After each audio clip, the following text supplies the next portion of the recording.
ಎಲ್ಲರಿಗೂ ನಮಸ್ಕಾರ. Welcome back to my channel. ನಾನು ಪೂಜಾ. ಇವತ್ತು ನವರಾತ್ರಿಯ 4ನೇ ದಿನ ಭಾನುವಾರ ಬೆಳಗ್ಗೆಯಿಂದನೇ ವ್ಲಾಗ್ನ ಸ್ಟಾರ್ಟ್ ಮಾಡಿದ್ದೀನಿ. ಅದಕ್ಕಿಂತ ಮುಂಚೆ ಇದು ಶನಿವಾರ ಸಂಜೆದು ಮಲ್ಲಿಗೆ ಹೂನ ಹುಡುಕ್ತಾ ಇದ್ದೆ. ನವರಾತ್ರಿ ಸ್ಟಾರ್ಟ್ ಆದಾಗಿಂದನೂ ಕೂಡ ಮನೆ ಹತ್ರನೂ ಕೂಡ ಬಂದಿರಲಿಲ್ಲ ಮಲ್ಲಿಗೆ ಹೂನವರು. ಹಾಗೆಯೇ ಮಾರ್ಕೆಟ್ನಲ್ಲೂ ಕೂಡ ಸಿಕ್ಕಿರಲಿಲ್ಲ. ಅಂದರೆ ನಮ್ಮ ಮನೆ ಹತ್ರ ಇರುವಂತಹ ಮಾರ್ಕೆಟಲ್ಲೂ ಕೂಡ ಸಿಕ್ಕಿರಲಿಲ್ಲ. ಇವತ್ತು ಮತ್ತೆ ಪೂಜೆ ಸಾಮಾನೆಲ್ಲ ತೊಗೊಂಬರಬೇಕು ಅಂತ ಹೋದಾಗ ಸಿಕ್ತು. ಹಾಗಾಗಿ 2 ತರಹದ ಮಲ್ಲಿಗೆ ಹೂನ ತಂದು ನಾನು ನಮ್ಮ ಅತ್ತೆ ಕೂತ್ಕೊಂಡು ಮಾತಾಡ್ತಾ ಕಟ್ಕೋತಾ ಇದ್ದೀವಿ. ಹಾಗೆಯೇ ಈ ಪೂಜೆ ಸಂಬಂಧಪಟ್ಟ ಹಾಗೆ ಅಂದರೆ ನಾರ್ಮಲ್ ಪೂಜೆ ಆಗಿರ್ಬೋದು, ಈ ನವರಾತ್ರಿ ಪೂಜೆ ಆಗಿರ್ಬೋದು, ಕೆಲವೊಬ್ಬರಿಗೆ ಕೆಲವೊಂದಷ್ಟು ಡೌಟ್ಸ್ಗಳಿದೆ, ಹಾಗೆ ಕೆಲವೊಂದು ಒಪಿನಿಯನ್ಗಳಿದೆ. ಅದನ್ನು ಕಮೆಂಟ್ ಸೆಕ್ಷನಲ್ಲಿ ನೀವು ಬರೆದಿದ್ರಿ. ಸೊ ಹಾಗಾಗಿ ಅದ್ರ ಬಗ್ಗೆನೂ ಸ್ವಲ್ಪ ಮಾತಾಡಬೇಕು ಅಂತ ಅಂದ್ಕೊಂಡಿದ್ದೀನಿ. ಡೈಲಿ ದೀಪ ತೊಳಿದಿರೋ ಪೂಜಾ ಅಂತ ಒಂದು ಕಮೆಂಟ್ ಬಂದಿತ್ತು. ಒಂದಲ್ಲ, ತುಂಬ ಜನ ಇದ್ರ ಬಗ್ಗೆ ಕಮೆಂಟ್ ಹಾಕಿದ್ರಿ. ಈ ಕಮೆಂಟ್ ಯಾವಾಗ ಬಂದಿತ್ತು ಅಂದರೆ ನಾವು ನವರಾತ್ರಿ ಪೂಜೆನ ಸ್ಟಾರ್ಟ್ ಮಾಡಿದ್ದೀನಲ್ವ, ಆವಾಗ ಬಂದಿತ್ತು. ಅದಕ್ಕೆ ನನ್ನ ಉತ್ತರ ಬಂದು, ಹೌದು, ನಾನು ಡೈಲಿ ದೀಪನ ತೊಳೆದು ದೀಪನ ಹಚ್ತೀನಿ, ಇಲ್ಲ ದೀಪನ ಚೇಂಜ್ ಮಾಡ್ತೀನಿ.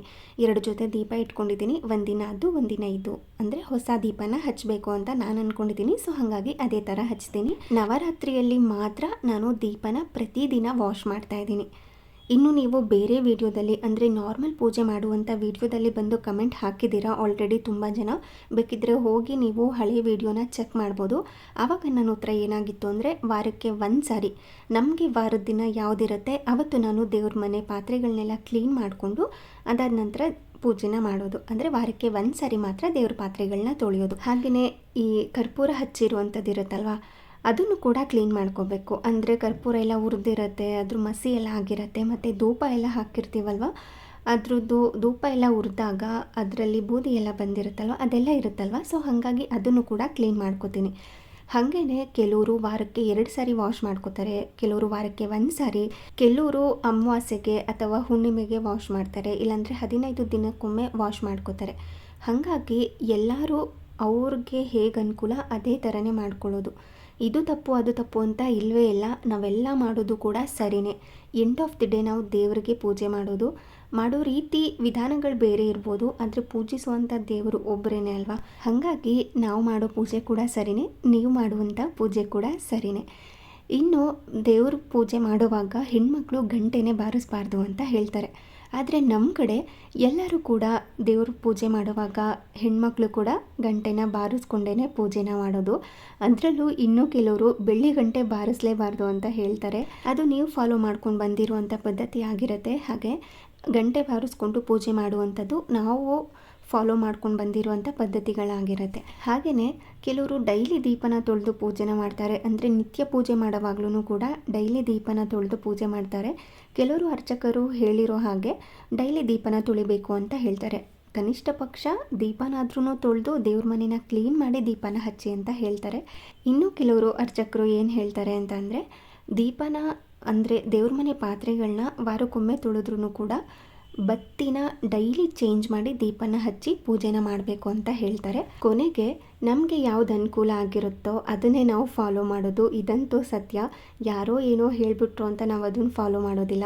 ನಮಗೆ ಯಾವುದು ಸರಿ ಅನಿಸಿರುತ್ತೋ, ನಮ್ಮ ಅಪ್ಪ ಅಮ್ಮ ಏನು ಹೇಳ್ಕೊಟ್ಟಿರ್ತಾರೋ, ನಾವು ಹೆಂಗೆ ಪೂಜೆ ಮಾಡ್ಕೊಂಡು ಬಂದಿದ್ದೀವಿ ಆವಾಗಿಂದ ಅದೇ ಥರನೇ ನಾವು ಪೂಜೆ ಮಾಡೋದು.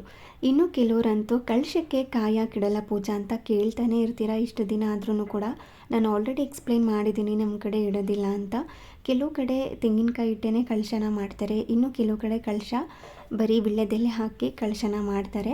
ಒಬ್ಬೊಬ್ಬರು ರೀತಿ ನೀತಿ ಒಂದೊಂದು ಥರ ಇರುತ್ತೆ.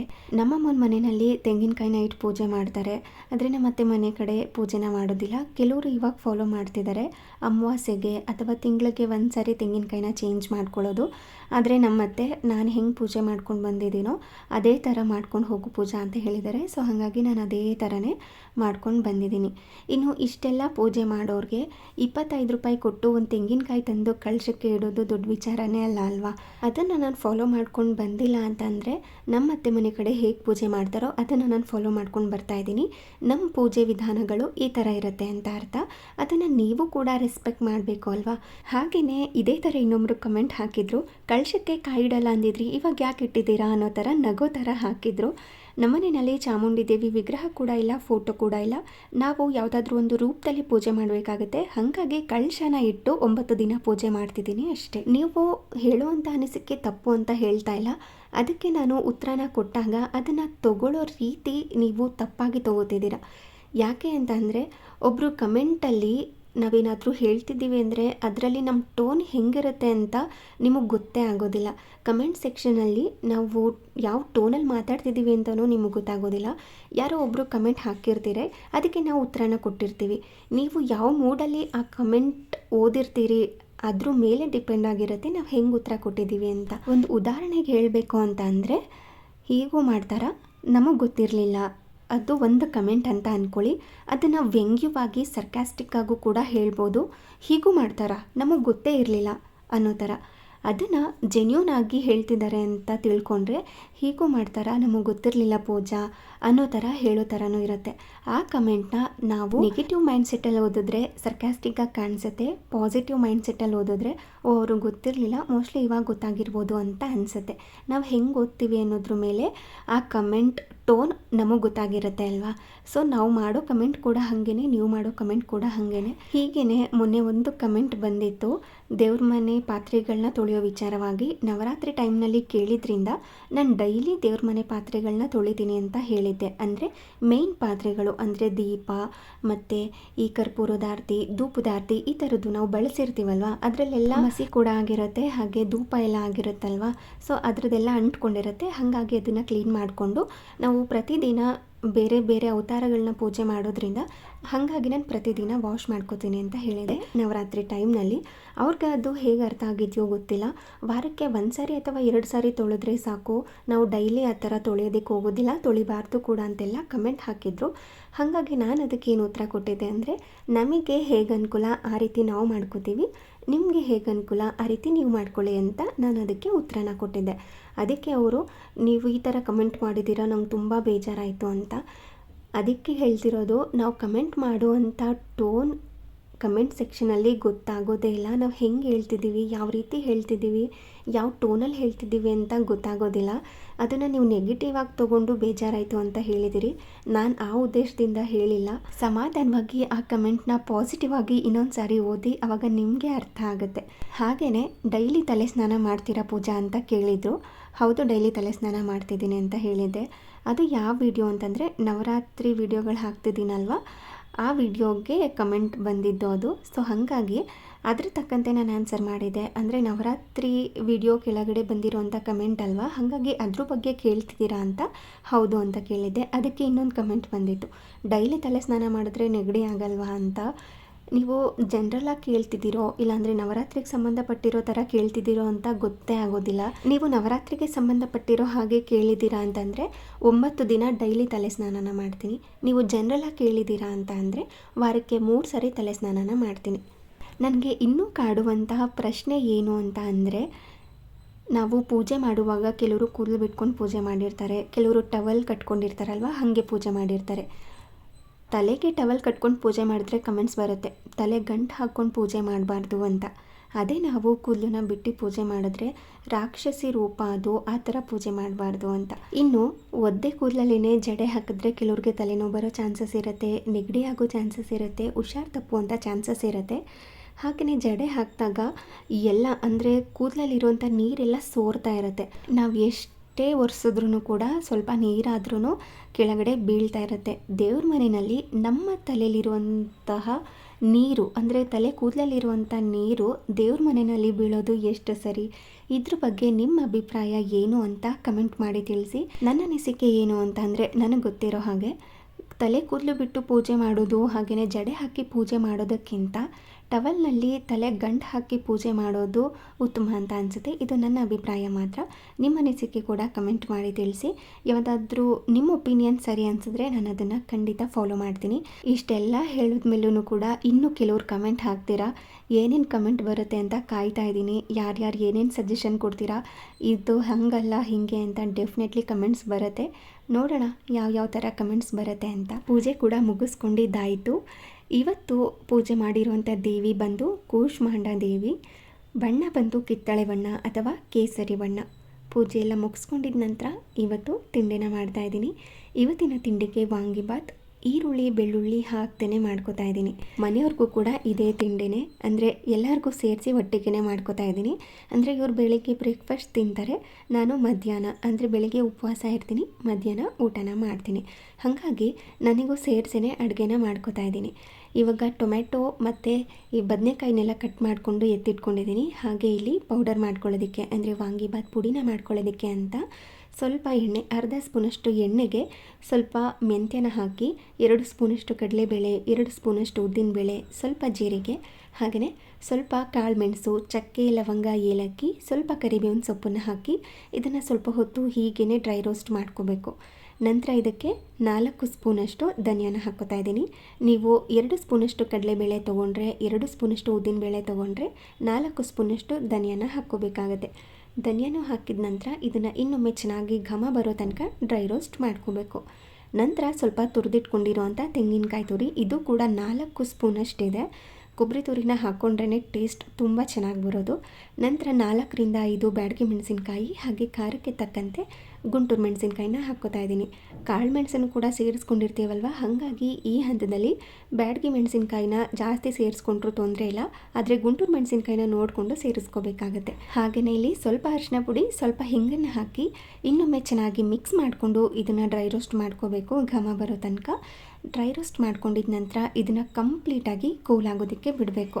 ಇದನ್ನು ಕಂಪ್ಲೀಟಾಗಿ ಕೂಲಾದ ನಂತರನೇ ಪೌಡರ್ ಮಾಡಿಕೊಂಡ್ರೆ ಪೌಡರ್ ಉದ್ರುದ್ರಾಗಿ ಬರುತ್ತೆ. ಸ್ವಲ್ಪ ಬಿಸಿ ಇತ್ತು ಅಂತಂದರೆ ಮಿಕ್ಸಿ ಜಾರ್ಗೆಲ್ಲ ಅಂಟ್ಕೊಳ್ಳೋದು, ಹಾಗೆಯೇ ನೀಟಾಗಿ ಪೌಡರ್ ಆಗದೆ ಇರೋದು, ಈ ಥರ ಎಲ್ಲ ಆಗಿಬಿಡುತ್ತೆ. ಹಾಗಾಗಿ ಚೆನ್ನಾಗಿ ಕೂಲಾದ ನಂತರ ಪೌಡರ್ನ ಮಾಡ್ಕೊಳ್ಳಿ. ಅಷ್ಟರಲ್ಲಿ ನಾನು ಚಟ್ನಿನೂ ಕೂಡ ರುಬ್ಬಿ ಇಟ್ಕೊಂಡಿದ್ದೆ. ನಮ್ಮ ಮನೆಯಲ್ಲಿ ವಾಂಗಿಬಾತ್ಗೆ ಎವ್ರಿ ಟೈಮ್ ಚಟ್ನಿನೇ ಮಾಡೋದು. ನಂತರ ಇವಾಗ ಇದು ಕೂಡ ಕೂಲಾಗಿತ್ತು. ಮಿಕ್ಸಿ ಜಾರ್ಗೆ ಸ್ವಲ್ಪ ದೊಡ್ಡದಾಗಿರುವಂಥ ಮಿಕ್ಸಿ ಜಾರ್ಗೆ ಹಾಕ್ಕೊಂಡಿದ್ದೀನಿ. ಈ ಕೂಲಾಗಿರುವಂಥ ಪದಾರ್ಥನೆಲ್ಲ ಹಾಕಿ ಇದನ್ನು ಪೌಡರ್ ಮಾಡಿಕೊಂಡು ಒಂದು ಸೈಡಲ್ಲಿ ಎತ್ತಿಟ್ಕೊಳ್ಳೋದು. ನೀವು ಇದೇ ಕ್ವಾಂಟಿಟಿನ ಜಾಸ್ತಿ ಮಾಡಿಕೊಂಡು ನೀವು 1 ತಿಂಗಳ ತನಕ ಕೂಡ ಸ್ಟೋರ್ ಮಾಡ್ಕೋಬೋದು. ಕೊಬ್ಬರಿ ಕಂಪ್ಲೀಟ್ಲಿ ಆಪ್ಷನಲ್. ನೀವೇನಾದರೂ ಸ್ಟೋರ್ ಮಾಡ್ಕೋತಿದ್ದೀರಾ ಅಂತಂದರೆ, ಸ್ಟೋರ್ ಮಾಡ್ಕೊಂಡೆಲ್ಲ ಇನ್ಸ್ಟೆಂಟಾಗಿ ಮಾಡ್ಕೋತೀನಿ ಅಂತಂದರೆ ಕೊಬ್ಬರಿನ ಹಾಕ್ಕೊಳ್ಳಿ.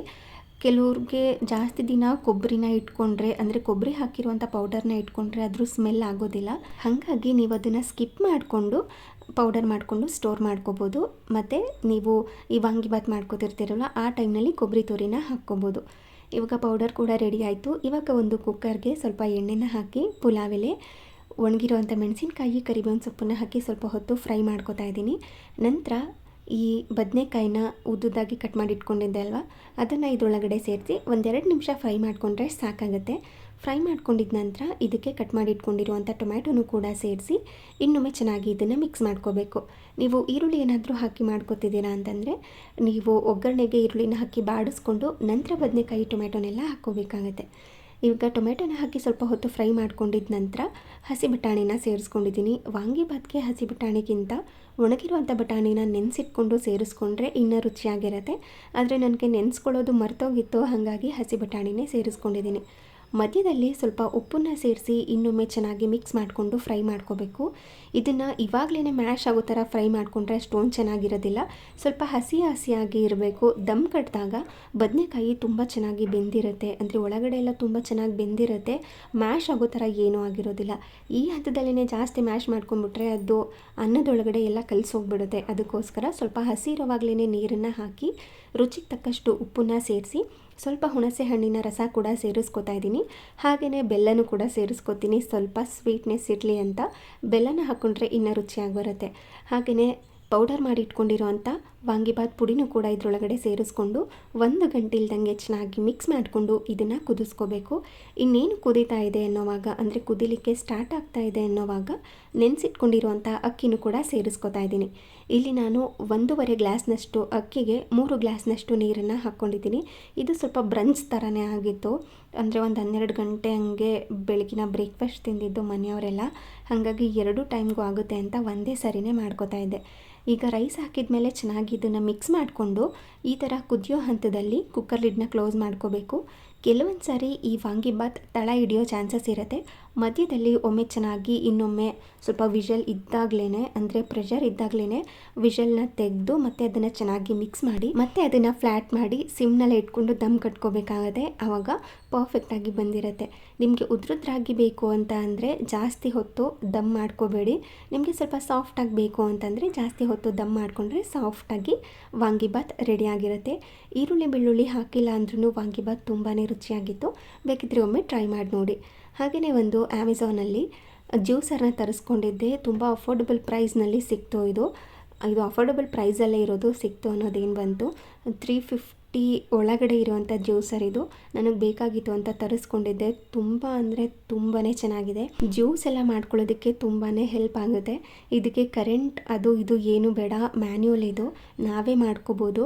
ನನಗಂತೂ ತುಂಬಾ ಇಷ್ಟ ಆಯಿತು. ಇದು ಯಾವುದೇ ಥರ ಪ್ರಮೋಷನ್ ಅಲ್ಲ, ನಾನು ತರಿಸ್ಕೊಂಡಿದ್ದೆ, ಚೆನ್ನಾಗಿತ್ತಲ್ವ, ಹಾಗಾಗಿ ನಿಮಗೂ ಕೂಡ ಶೇರ್ ಮಾಡ್ತಾ ಇದ್ದೀನಿ. ಈ ಥರ ಬರುತ್ತೆ ಜ್ಯೂಸರ್ ಇದು. ಅವರೇ ಲೋಟ ಕೂಡ ಕೊಟ್ಟಿರ್ತಾರೆ. ಹಾಗೆ ಈ ಥರ ಮ್ಯಾನ್ಯುವಲಲ್ಲಿ ಮಾಡುವಂಥದ್ದು ಅಂದರೆ ವೀಲ್ ಥರ ಇರುತ್ತೆ, ತಿರುಗಿಸುವಂಥದ್ದು ಕೈಯಿಂದ, ಅದನ್ನೆಲ್ಲ ಇವಾಗ ಫಿಕ್ಸ್ ಮಾಡ್ಕೋಬೇಕು. ತುಂಬ ಚೆನ್ನಾಗಿ ಜ್ಯೂಸ್ ಆಗುತ್ತೆ. ಇವಾಗ ಇದನ್ನೆಲ್ಲ ಫಿಕ್ಸ್ ಮಾಡ್ಕೋತಾ ಇದ್ದೆ, ಯಾವ್ದು ಎಲ್ಲೆಲ್ಲಿ ಅಂತ ಅವ್ರು ಮ್ಯಾನ್ಯುವಲ್ ಕೂಡ ಕೊಟ್ಟಿರ್ತಾರೆ. ಅದನ್ನ ನೋಡಿಕೊಂಡು ನೀಟಾಗಿ ಫಿಕ್ಸ್ ಮಾಡ್ಕೋಬೇಕು. ಅದೇ ಥರ ನೋಡಿಕೊಂಡು ಫಿಕ್ಸ್ ಮಾಡ್ಕೋತಾ ಇದ್ದೆ. ಕೆಲವ್ರು ಅನ್ಬೋದು ಈ ಥರ ಜ್ಯೂಸ್ ಮಾಡಿಕೊಂಡು ಕುಡಿಯೋದಕ್ಕಿಂತ ಆರಾಮಾಗಿ ಹಣ್ಣನ್ನೇ ತಿನ್ಬೋದು ಅಂತ. ಪ್ರತಿ ಸಾರಿ ಹಣ್ಣನ್ನು ತಿನ್ನೋದಕ್ಕೆ ಬೋರ್ ಆದಾಗ ಆರಾಮಾಗಿ ಈ ಥರ ಜ್ಯೂಸ್ ಮಾಡ್ಕೋಬೋದು. ಕೆಲವ್ರಿಗೆ ಆರೆಂಜ್ ಜ್ಯೂಸ್ ಅಂದರೆ ಇಷ್ಟ ಆಗುತ್ತೆ, ಆದರೆ ಆರೆಂಜ್ ತಿನ್ನೋದಕ್ಕೆ ಇಷ್ಟ ಇರೋದಿಲ್ಲ. ಕೆಲವ್ರಿಗೆ ಮೂಸಂಬಿ ತಿನ್ನೋದು ಸ್ವಲ್ಪನೂ ಇಷ್ಟ ಇರೋದಿಲ್ಲ, ಆದರೆ ಮೂಸಂಬಿ ಜ್ಯೂಸ್ ಇಷ್ಟ ಇರುತ್ತೆ. ಅಂಥವರು ಈ ಮಿಕ್ಸಿ ಜಾರ್ನಲ್ಲಿ ಅದನ್ನು ಮಾಡಿ ಆ ಬೀಜನೆಲ್ಲ ತೆಗೆದು ಅದರೊಳಗಡೆ ಹಾಕಿ ಅದಾದಮೇಲೆ ಅದನ್ನು ನೀಟಾಗಿ ಶೋಧಿಸ್ಕೋಬೇಕು. ಆರೆಂಜ್ ಜ್ಯೂಸ್ ಮತ್ತು ಈ ಮೂಸಂಬಿ ಜ್ಯೂಸನ್ನ ಶೋಧಿಸೋದಿದೆಯಲ್ಲ, ತುಂಬ ಅಂದರೆ ತುಂಬಾ ಕಷ್ಟ. ಒಂದು 2-3 ಸಾರಿ ಆದ್ರೂ ಶೋಧಿಸ್ಬೇಕು. ಹಾಗೆ ಅದು ಸ್ವಲ್ಪ ಕಹಿ ಕೂಡ ಬಂದುಬಿಡತ್ತೆ. ಈ ನಾವು ಹೇಗೆ ಮಾಡಿದ್ರೂ ಕೂಡ ಕಹಿ ಬಂದುಬಿಡುತ್ತೆ. ಹಾಗಾಗಿ ಅದಕ್ಕೋಸ್ಕರ ಅಂತಾನೆ, ಅಂದರೆ ಈ ಆರೆಂಜ್ ಜ್ಯೂಸ್ ಮಾಡ್ಕೊಳ್ಳೋದಕ್ಕೆ ಮತ್ತು ಮೂಸಂಬಿ ಜ್ಯೂಸ್ ಮಾಡ್ಕೊಳ್ಳೋದಕ್ಕೆ ಮತ್ತು ಈ ಅನಾನಸ್ ಪೈನಾಪಲ್ ಜ್ಯೂಸ್ ಮಾಡ್ಕೊಳ್ಳೋದಕ್ಕೆಲ್ಲ ಹೆಲ್ಪ್ ಆಗಲಿ ಅಂತ ಇದನ್ನು ತರಿಸ್ಕೊಂಡಿದ್ದೆ. ಇವಾಗ 4 ಹಣ್ಣನ್ನು ಹಾಕಿ ಜ್ಯೂಸನ್ನ ಮಾಡ್ತಾಯಿದ್ದೀನಿ. ಈ 4 ಹಣ್ಣನ್ನು ಹಾಕಿದ್ರೆ ಈ ಗ್ಲಾಸಲ್ಲಿ ತುಂಬುತ್ತೆ. ಒಂದೇ ಹಣ್ಣಲ್ಲಿ ಇಷ್ಟೊಂದು ಜ್ಯೂಸ್ ಬರೋದಿಲ್ಲ.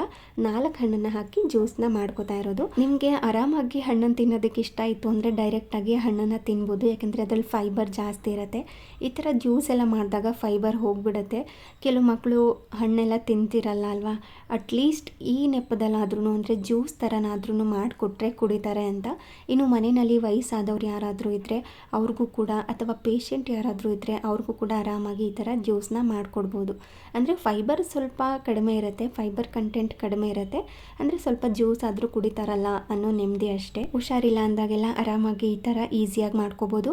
ನಿಧಾನವಾಗಿ ಈ ಥರ ತಿರುಗಿಸ್ತಾ ಇದ್ದರೆ ಈ ಥರ ಜ್ಯೂಸ್ ಬರ್ತಾ ಇರುತ್ತೆ. ಇದಕ್ಕೂ ಕೂಡ ಕಮೆಂಟ್ ಬರುತ್ತೆ, ಫೈಬರ್ ಎಲ್ಲ ಸೈಡಲ್ಲಿ ಹೋಗ್ತಾ ಇದೆ, ಜ್ಯೂಸ್ ಕುಡಿದು ಏನು ಪ್ರಯೋಜನ ಅಂತ. ನಾನು ಮೊದಲೇ ಹೇಳಿದ್ದೀನಿ, ಆರಾಮಾಗಿ ನೀವು ಫೈಬರ್ ಇರೋ ಥರ ಹಣ್ಣನ್ನು ತಿನ್ನಿ. ಕೆಲವೊಂದು ಸಾರಿ ತಿನ್ನೋಕ್ಕಾಗಿಲ್ಲ ಅಂತ ಅಂದಾಗ ಈ ಥರ ಮಾಡ್ಕೋಬೋದು ಅನ್ನೋ ಉದ್ದೇಶದಿಂದ ತರಿಸ್ಕೊಂಡಿದ್ದೀನಿ ಅಷ್ಟೇ. ಈ ಥರ ಎಲ್ಲ ಮಾಡ್ಕೊಂಡಾಗ ಇದನ್ನು ಶೋಧಿಸೋ ಅಗತ್ಯ ಇಲ್ಲ, ನೀಟಾಗಿ ಅಲ್ಲೇ ಶೋಧಿಸ್ಕೊಂಡು ಬಂದುಬಿಟ್ಟಿರುತ್ತೆ. ಸ್ವಲ್ಪ ಮಧ್ಯದಲ್ಲಿ ಒಂದೊಂದು ಚೂರು ಸಿಪ್ಪೆ ಥರ ಸಿಗ್ಬೋದೇನೋ, ಸ್ವಲ್ಪ ಮಾತ್ರ ಅಷ್ಟೇ. ನೀವು ನೋಡ್ತಾ ಇರ್ಬೋದು ಎಷ್ಟು ನೀಟಾಗಿ ಜ್ಯೂಸ್ ಬರ್ತಾ ಇದೆ ಅಂತ.